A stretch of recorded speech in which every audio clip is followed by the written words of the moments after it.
जी, लिंडूर गांव की समस्या से सभी वाकिफ़ हैं। ये कोई आज की समस्या नहीं है। लगभग 3-4 सालों से हम ये समस्या देख रहे हैं। जो समस्या जो त्रासदी से गांव पूरा जूझ रहा है, खासकर जो वहाँ पे स्लाइड हो रहा है, जिस वजह से ज़मीनें धंस रही है और घरों में और ज़मीनों में जो क्रैक्स आई हैं, इसे सभी वाकिफ़ है। और पूर्व में भी ज़िला परिषद चेयरपर्सन के दौरान हमने कई बार गाँव का दौरा किया और अपने स्तर पर हर लेवल पर उनके मुद्दों को उठाया, चाहे वो उस समय के विधायक और मंत्री के माध्यम से हो या सरकार के माध्यम से हो।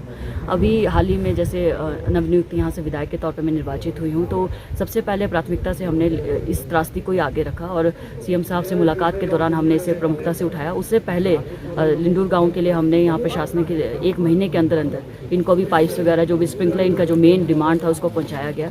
हालांकि बड़ा अनफॉर्चुनेट है कि 2 साल से इनको पाइप और स्प्रिंकलर जिसके लिए ये पूरा डिमांड दे रहे थे उस पर कोई कार्य नहीं हुआ, तो ये दुर्भाग्यपूर्ण है। बट इसको हमने थोड़ा सा तेज़ी लाते हुए कुछ दिनों के अंदर ये सारा फॉर्मेलिटीज़ को कंप्लीट करवाते हुए इनको पाइप्स और स्प्रिंकलर प्रोवाइड करवाए, जो कि इनकी मुख्य मांग थी। इसके अलावा रिलीफ शेल्टर्स को हमने चिन्हित किया है। 4 रिलीफ शेल्टर्स को गोरमा गाँव में चिन्हित किया गया है। In case of any emergency उनको वहाँ शिफ्ट किया जा सकता है, तो वो भी सारा हमने प्रशासन के माध्यम से करवा दिया है। तो जितने भी बेसिक जो उनकी डिमांड्स थी उसको पूरा किया जा रहा है। और जो लॉन्ग टर्म में जो उनका रिहेबिलिटेशन का है, इसके लिए भी हमने लोगों के साथ विचार विमर्श किया, क्योंकि पिछले कल ही मैं गांव का दौरा करके आ चुकी हूँ। तो लॉन्ग टर्म में कहीं ना कहीं अगर उन्हें पुनर्विस्थापन की अगर नीति आती है, तो उनको नीति की बात नहीं, अगर इसकी नौबत आती है तो हमें कोई जगह आइडेंटिफाई करनी पड़ेगी जहाँ पे पानी भी हो, जहाँ पे उनकी कृषि होगी, जहाँ वो खेती कर सकें, एक तरह से जो सूटेबल लैंड हो उनके लिए। तो उसके लिए भी हम कार्य करेंगे सरकार के माध्यम से।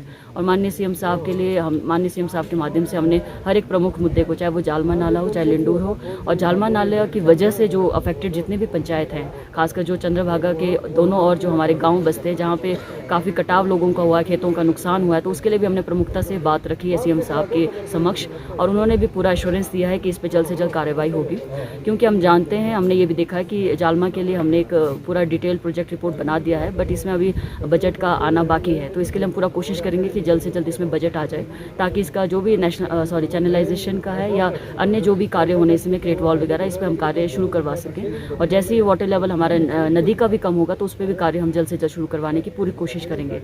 और ख़ासकर जो लिंडू ग्रामवासी हैं, उनके साथ हम हर सुख दुख में खड़े रहते हैं और हर दूसरे दिन से हम संपर्क में स्वयं भी रहते हैं। तो जो भी समस्या है उनके माध्यम से हमारे समक्ष आती है या हमें हर चीज़ का पता है, तो उसके लिए हम पूरा अपने स्तर पे प्रयास कर रहे हैं। और आप देख भी रहे होंगे कि अभी जो हलचल हो रही है, अभी जो भी कार्य हो रहा है, अभी हो रहा है। इससे पहले आप सभी जानते हैं कि सिर्फ डिमांड दी जाती थी और उस पर कार्य 1-2 साल तक कुछ नहीं होता था। तो अपनी तरह से हम हर संभव प्रयास कर रहे हैं और आने वाले समय में जो भी इनकी मांग है उसको हम पूरा करने के लिए हर संभव प्रयास करेंगे और इसमें सफल भी होंगे।